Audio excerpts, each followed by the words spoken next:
Hello everyone, welcome to the BirdsEye user tutorial. Here, we'll cover the basics of using the app. So this is our mobile app. You can download it from www.birds-eye.org. So this is the login screen. If you already have an account, you can use the login menu here. And if you don't have one, you can use the register now button. So this is the register menu. For your username, you can use any 6-character username. It can be more than 6 characters, but the minimum is 6. So I'm going to use this username, Ken Johan. And then I'm going to input my email address. This has to be a valid one, so that in case you lose your password or you forget your password, we can send you a validation email.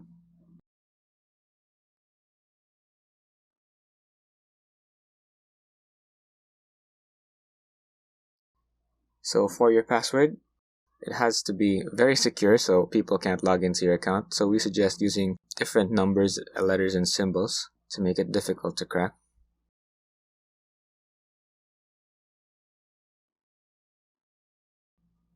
Never share your password with anyone. BirdsEye staff will never ask for your password.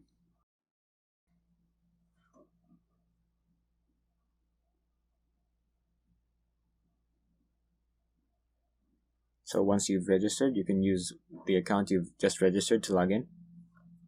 So I'm going to log in now.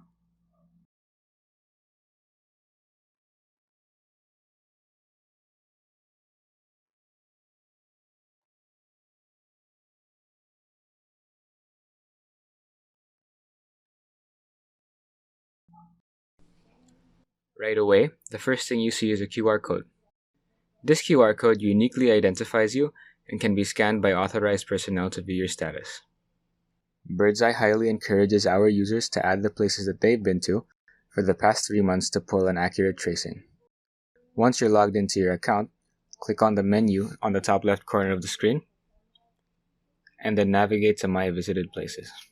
Once here, you can add a place by selecting the Add Visited Places button. So let me add a place here by first entering the date when I went to the place. So for the date, I'm just going to use today. And the time as well, the current time. And for the location, I'm currently in Tabok, Mandawi City.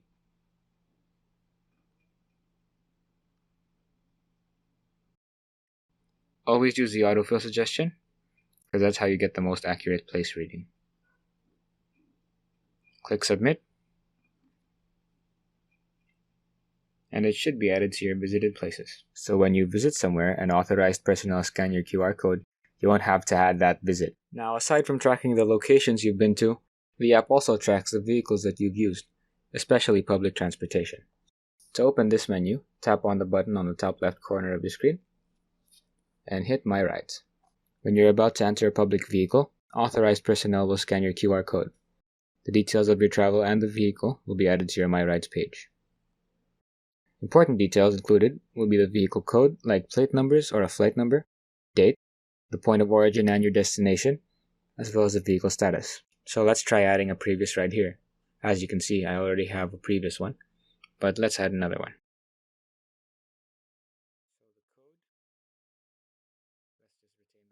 The first field is the vehicle type. You can select from this list of vehicle types. I'm just going to select private car, and I'm going to retain the code that I already used. And this is the point of origin field, so you can choose where you began your journey from. So let's say I started from Tabok, Mandawi City. Remember to always use the autofill suggestion. The date, let's just use the date today, as well as the time today. And then, this is your destination field. So you can type your destination in here. Let's say I went to Ayala.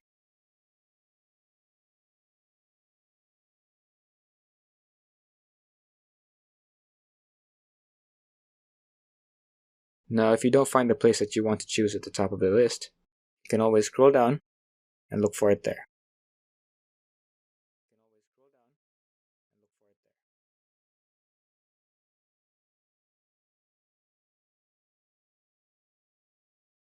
So let's input the time of arrival.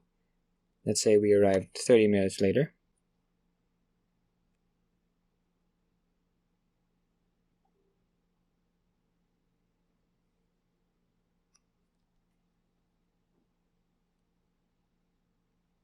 And then we're done.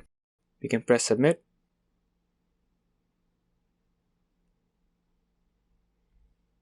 And as you can see, it got added to our list of rides. Aside from the My Rides menu, we have a temperature menu. To get there, we do the same thing. Hit the button on the top left. Hit My Temperature. In the temperature screen, you can view your temperature data. New data is added when authorized personnel take your temperature and scan your QR code. Now, the symptoms of COVID-19 are also similar to the symptoms of other illnesses.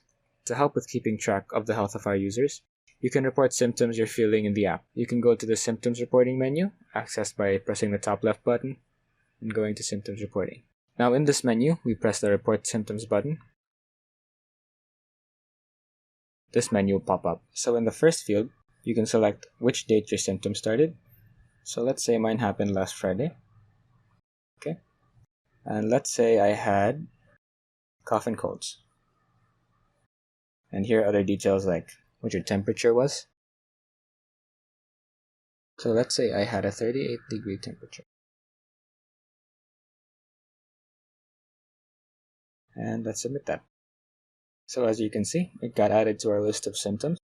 So the next page is our My Profile page. So to navigate there, you just click the button on the top left corner of the screen and go to My Profile. Here you can edit stuff like your first name, your middle name, your last name, your gender, your birth date, your cell phone number, and your address. And that's it. Thank you for watching.